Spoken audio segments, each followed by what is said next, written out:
Hi Scorpio, welcome. So tingnan natin kung ano yung mensahe sa'yo. Be open-minded po, hindi halos lahat makaresonate. Thank you nga po pala sa mga nagsusubscribe, sa mga bumabalik. Maraming pong salamat. Give me the message for Scorpio. Ano yung mensahe sa'yo? Give me the message for Scorpio. Ano yung mensahe sa'yo?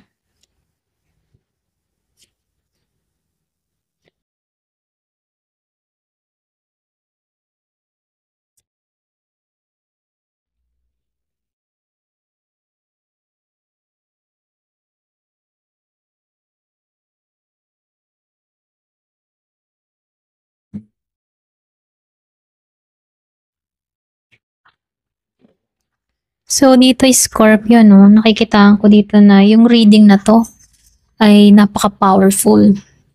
Puno ng self-mastery, independence, at new beginning. Ito yung enerhiya ng isang taong bumabangon, nagle-level up, at ngayon ay handa ng magtagumpay sa sarili niyang paraan. Okay? So dito, no, nakikitaan ko dito na maingat ka at matyaga ka sa lahat ng mga ginagawa mo. Bagaman mabagal ang takbo ng mga bagay-bagay, ano, sigurado at merong ditong matibay na pundasyon na parating sa'yo. Lahat ng pinaghirapan mo ay magbubunga, okay? So dito, no, isa sa pinakamagandang baraha yung Nine of Coins kasi ito ay sumisimbolo ng independence, self-worth, then abundance. So, Scorpio, kaya mong tumayo mag-isa. Nagpapahiwatig dito na kaya mo, okay? At ngayon ay nakikita na ng iba kung gaano ka ka-successful at katagumpay, okay?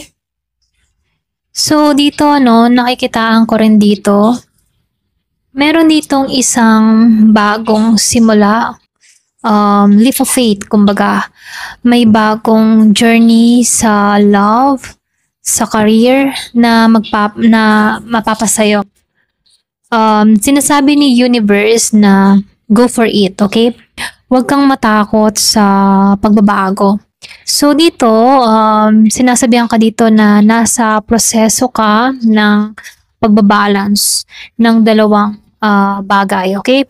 Maaring sa trabaho or sa personal na buhay, okay?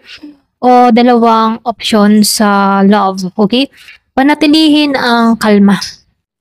Huwag mong hayaan na lamunin ka ng pressure, okay? So dito, no, pasensya na naputol tayo, start ulit tayo, no? So dito, sa Three of Wands,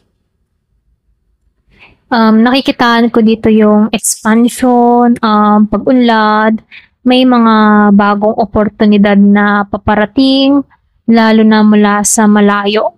Yung iba sa inyo, pwedeng may balak ka mag-travel or pwedeng online work to or pwedeng long distance connection, okay? Abot tanaw na ito ng tagumpay mo. So, dito, sinasabihan ka rin dito, no? Ipinakikita dito na overthinking ka, may pagka-anxiety, marami kang iniisip, okay? So, takot ka sa pagkakamali. O baka natatakot kang mawala ng control. Pwedeng meron kang kadiling na Scorpio, yung iba sa inyo, takot sa pagkakamali o baka mawala ng control. Tandaan, karamihan ng kinatatakutan mo ay nasa isip lang, okay? Kumbaga, pag tayo napapangunahan ng isip about sa takot, doon nag-i-start, okay? Kaya isip ng mga kung ano-ano, doon nabubuo yung takot, okay?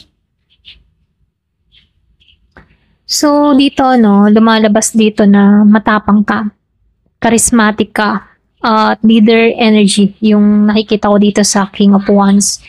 Ito ay maaring ikaw o taong nakakakita sa'yo bilang inspirasyon.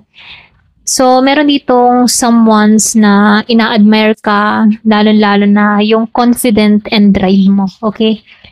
So, dito, nakikitaan ko rin dito na meron din ditong Queen of Wands. So, partnership to, no? So, perfect pair or pwede rin sabihin na meron ditong divine counterpart energy na parating sa'yo. Parehong meron kayong passion. So, confident itong tao na to. So, lumalabas din dito magnetism. Maaring soulmate connection tong parating na ito. So, meron ditong strong attraction sa pagitan yung dalawa. Okay? So, lumalabas din dito, no, na meron ditong stability, success, at security. So, lumalabas din dito, kung love ito, okay, may lalaking seryoso, ito, King of Pentacles, ano, kung love ito, merong lalaking seryoso at handang magbigay ng commitment.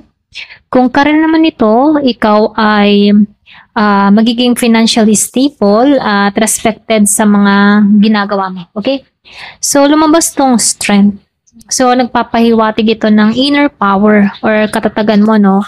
So, nakikitaan ko dito yung tapang, composure. So, meron ka ditong, kumbaga hawak mo yung katatagan mo, okay? So, dito, nakikitaan ko rin dito na meron kang kapangyarihan or meron kang tapang, lakas ng loob or kapangyarihan para sa sarili mo, okay? So, marunong ka na mag-ayos or magbalanse ng emotion mo at ginagamit mo yung puso mo ng walang kalituhan, okay? Kumbaga, nakikitaan ko dito, ginagamit mo yung puso mo ng may katalinuhan, okay?